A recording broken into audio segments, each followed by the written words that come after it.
The hallway in our dorm at night always felt different.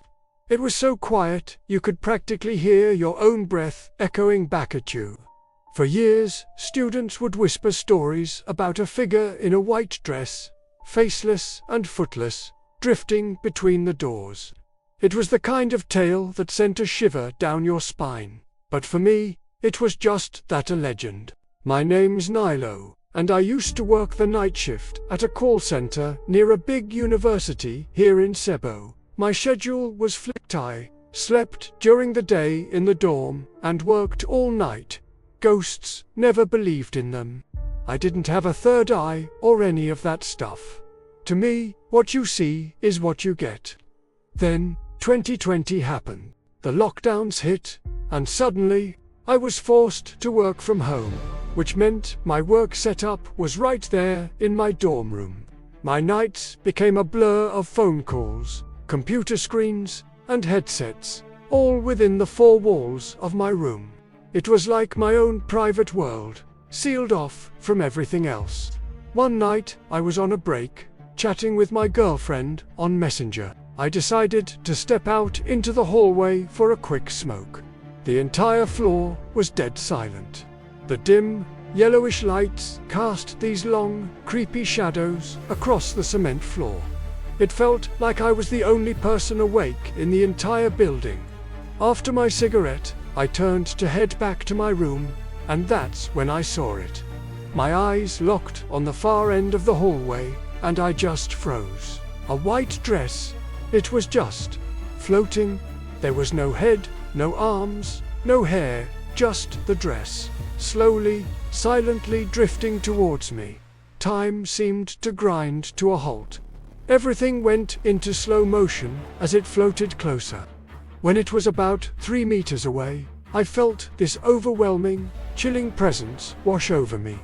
It was like the air itself had turned to ice, and every faint breeze carried its energy. My heart was hammering against my ribs, and my whole body started to tremble uncontrollably.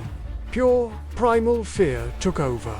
I didn't think, I just ran. I scrambled back into my room and slammed the door shut, locking it behind me. I collapsed onto my bed, shivering. The cold was so intense, so bone-chilling, that I immediately turned off the air conditioner. But it didn't help. The cold wasn't coming from the machine. It was inside me. Sleep was impossible that night. My eyes kept darting towards the door, towards the hallway, expecting to see it again. The next morning, my hands still shaking a little, I told my floor mates what happened. They all just paused and looked at each other. Then, one by one, they confirmed it. They had seen it too. Each of them, alone, in the dead of night, had witnessed the same white figure drifting silently down the hall.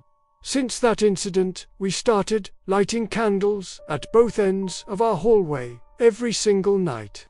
We'd say a little prayer, hoping the spirit would find peace and move on. But even with the candles, nobody dared to walk that hallway alone after dark anymore. I consider myself lucky. I only saw it that one time. But that single encounter taught me something profound.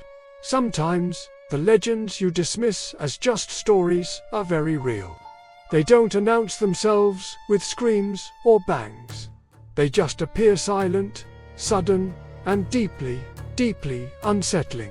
Even now, whenever I have to walk past that hallway at night, with the dim lights flickering and a thin mist hanging outside the windows, I still feel it. A cold spot in the air, a quiet presence that serves as a constant reminder that this dormitory is not entirely a place for the living. Thanks for listening, and if you have your own stories, I'd love to hear them. Don't forget to like and subscribe. Stay safe.